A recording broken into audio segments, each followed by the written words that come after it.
já sabem, Mar de Galileia, mas não mar porque não há água salgada, é água doce. E Lago de Tiberíades, Lago de Genesaret, Lago Kinneret. E nós vamos a passar do lado ocidental do lago para o lado oriental. Na época de Jesus Cristo, do outro lado do lago moravam os gadarenos. Se vocês lembram de Gadara, Gadareno, a Galileia dos gentiles, aqueles que não eram judeus, a maioria das populações que estavam deste lado do lago, Cafarnaum, Betsaida, Corazim, eram populações judeias, mas do outro lado tinha populações que eram paganas.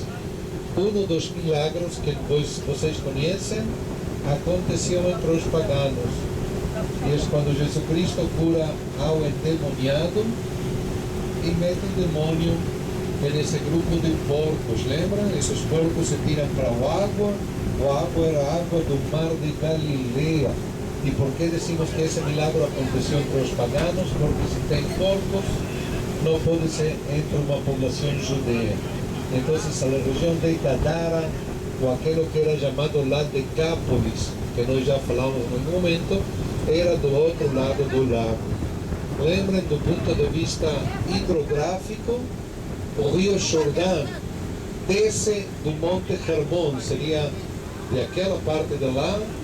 Em alguns dias no inverno se pode ver o Monte Hermon com neve. Se vocês querem venir a Israel para fazer esqui, só no Monte Hermon. E de lá desce o rio Jordão, alimenta o lago com mais de 800 milhões de metros cúbicos de água, e o rio Jordão depois sai do lago de Tiberíades para ir em direção ao Mar Morto. O rio Jordão que vocês vão conhecer hoje, depois do almoço, é justamente a parte do rio Jordão que sai do lago de Tiberíades e começa a ir em direção para o Mar Morto. Aqueles que têm medo da navegação, não se preocupem, só tem uns 40 metros de profundidade para quem se afunde. E para aqueles que me perguntavam, alguma pessoa me perguntava se é verdade que pode ter tempestade aqui, no Evangelho fala da tempestade. Pode ter tempestade.